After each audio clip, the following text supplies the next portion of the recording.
I listened to the audio and stared at the pictures the investigator supplied. He was able to get a useful video. The audio was sickening. "We have to be more careful. I don't want Ted finding out. He might do something bad to you." "Oh yeah, right. That wimp? Oh, I'm so scared of a Walmart assistant manager." Giggling, she replied, "Knock it off. I thought I was pregnant and his surprise wedding proposal handed me somebody to take care of the kid. I wasn't pregnant but married him anyway." "Well, he obviously can't keep you satisfied. Get on all fours again." I've heard some guys get off watching their spouse having an affair. I'm not one of them. I watched in horror at the video. Who was this woman? She talked and acted like a cheating woman. "We arrive on Sunday night.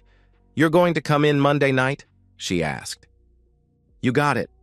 I figured he might get suspicious if I was on the same flight as you. We can hook up Tuesday morning, send him out boating or fishing for the day." "My name is Ted Smallhouse. I married Crystal almost 5 years ago. We are going to Costa Rica to celebrate our 5th anniversary. I have no desire to spend any more of my life with this unfaithful spouse. We have 2 kids. My son came along 3 years ago and my daughter last year. Crystal's parents are going to watch the kids while we travel. Crystal is a very caring and doting mother. These kids are her reason for living.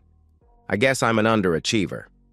Although I always earned good grades in school, I'm an assistant manager at a Walmart superstore. My dad, Howard, owns and runs a bar.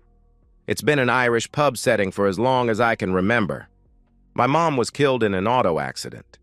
The settlement left for her 3 children has payouts for each of us when we turn 25, 30, and finally, the remainder when we turn 35. Crystal and I went through a lot of the money I received when I turned 25. She's really going to regret that we didn't spend it all." The barefoot lad ran across the beach towards the cabanas. His t-shirt had seen better days. There were holes in the jeans he was wearing. These were not the jeans with the intentional holes the millennials liked. They were actual wear-and-tear holes in the knees. The small suitcase he was carrying had several smiley face stickers affixed to the front and back. The lad also carried an envelope with $500 bills in it. He paused to locate Unit C-12 and then knocked, softly at first but with increasing intensity. The door swung open and a large man looked down at the lad. "What do you want?" "Amigo, Señorita wants this. Please give it to her." The man looked at the suitcase and glanced around. He accepted both the suitcase and envelope from the lad and then closed his door. He saw the airline's checked bag sticker with Crystal's name on it. Whatever, he thought. On Tuesday morning, with Ted out on his guided fishing trip, Crystal strolled through the courtyard towards Cabana C-12. She was proud of her deception. Ted was so trusting. Once she had sampled Reggie, she was hooked. He wasn't any bigger than Ted. She found out she liked being treated like a little rough. Ted would never treat her with anything other than complete respect. Reggie heard the soft knock and found Crystal wearing a beautiful bikini and smiling. "Morning, lover. We've got 5 hours. Think you're up to the challenge?" "Only one way to find out. Let's get naked." He smirked. There wasn't much foreplay. They'd worry about that later. It had been a week since they last met. She'd given Ted all sorts of excuses to avoid intimacy with him. Rolling off so she could use the bathroom, he remembered. "Some kid dropped your luggage off here earlier. There's an envelope, too." "What? That makes no sense." While still naked, the pair gazed at the contents of the suitcase. 11 small vials with a white powder in each. There was an empty slot amongst the 11. Reggie and Crystal each picked up a few of the containers. Crystal opened the envelope and pulled the $100 bills out. "What the hell?" "Yes, sir. We saw that young boy hand him an envelope and run away with this container. It just looked suspicious to us, so my husband tried to stop him. The kid panicked, dropped the container, and bolted. The way the container is wrapped, we thought it might be drugs, so we brought it to you." "If this is drugs, then I'd bet it is cocaine. Do you remember which unit the boy bought this from?" the officer asked. "C-12. There was no knock. The sound of the frame shattering startled the naked lovers. With commands screamed at them and staring down the barrels of automatic guns, the pair froze. When they looked at each other, they could see several red laser dots on the face and chest of their lover. As directed, they laid face down on the ground. I returned from my fishing excursion to my cabana. The damn keycard didn't work. I trudged to the front desk and showed my ID. "Please wait here, sir," cooed the very pretty young lady behind the counter. Her dark eyes and flowing black hair made her smile even prettier. "Mr. Smallhouse, please come with us." I didn't have a chance to turn to see who was speaking to me. I felt very strong hands grabbing my arms. I didn't resist. They took me to a private room behind the front desk. "Mr. Smallhouse, let me show you a picture. Do you recognize this?" "I think my wife has some luggage like that. Why do you ask?" "Where were you today?" he asked. "On the guided fishing tour. I just got back." "Can someone vouch for you?" he asked. "Definitely. I spent a few hours talking with the owner of the boat. His name was Jaime Rodriguez. I've got my receipt in my wallet," I answered. I fished out the receipt. "What's this all about?" I questioned. "Your wife was arrested for dealing cocaine," the officer replied. "No way! You've made a mistake. We don't do drugs, and she certainly isn't a dealer." "I'm confident in my arrest. It's you who seems to be uninformed. Do you know a Mr. Reggie Harmon?" he questioned. "Yeah, that's someone she works with," I replied. "Crystal and Reggie were arrested in his cabana around 10 a.m. today. They were naked, and that suitcase contained the cocaine. We also seized some cash," the officer answered. I sat digesting what he said. I didn't know. "Didn't know what, Mr. Smallhouse?" he pressed. "She was having an affair. You can lock her up and throw away the key," I roared. "Calm down, Mr. Smallhouse. I think that's all I have for you right now." The front desk cutie gave me a new key card. I immediately changed my reservation to return on the first available flight.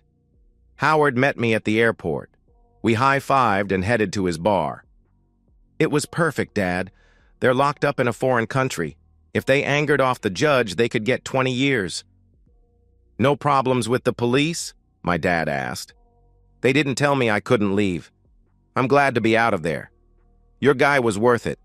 20 grand to get rid of a cheating woman. And now I get to make her squirm as she tries to stave off a divorce while locked up behind bars. I imagine by now she's been the target of some unwanted attention. And him too." We both broke out laughing. "Howard has met some pretty shady characters. One was purportedly involved with smuggling drugs using speedboats. Our plan was to put some cocaine in Crystal's luggage and then tip the police on possible drug dealing." I took Crystal's little suitcase with me to the dock that morning. I placed a few of those smiley face decals on the luggage. As worked out previously, I had an envelope with $5,000 in it and a smaller envelope with $500. If this hadn't worked, I'd have been out the $10,000 I'd paid to this point. Since it worked, I owed another $10,000. I contacted the divorce lawyer I'd been in touch with before my aborted vacation.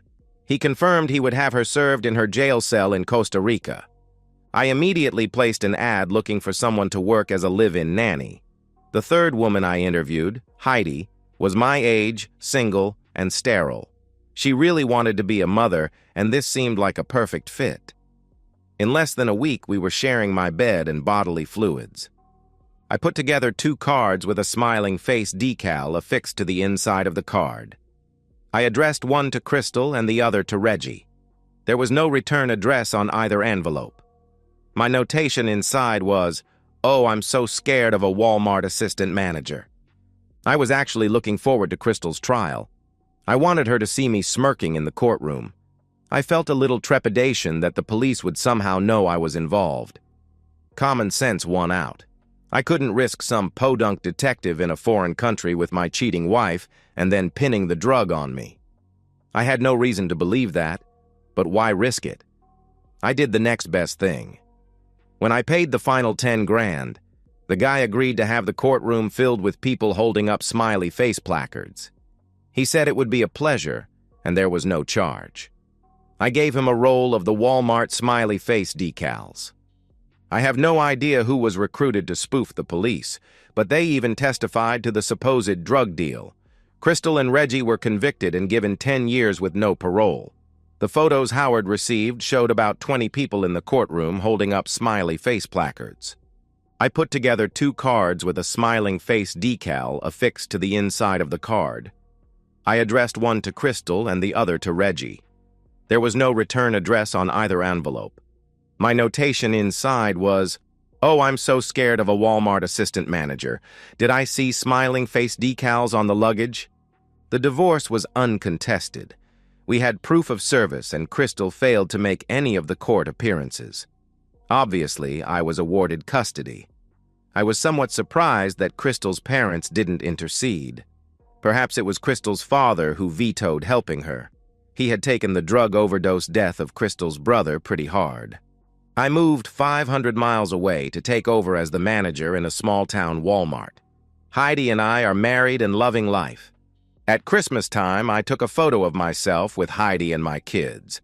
I made a copy for Crystal and put a smiley face on the back along with my note. "Crystal, I hope you are doing well. The kids love Heidi. They call her Mom. You're probably going to have several babies over the next 10 years. You might not get to keep any of them either. Merry Christmas." And that's the end of today's story. If you enjoyed it, please give this video a thumbs up and drop a comment below. Your support helps the algorithm push my content further. If you're new to the channel, don't forget to hit that subscribe button. It really helps me keep creating more stories for you. Thanks for watching, and I'll see you in the next one.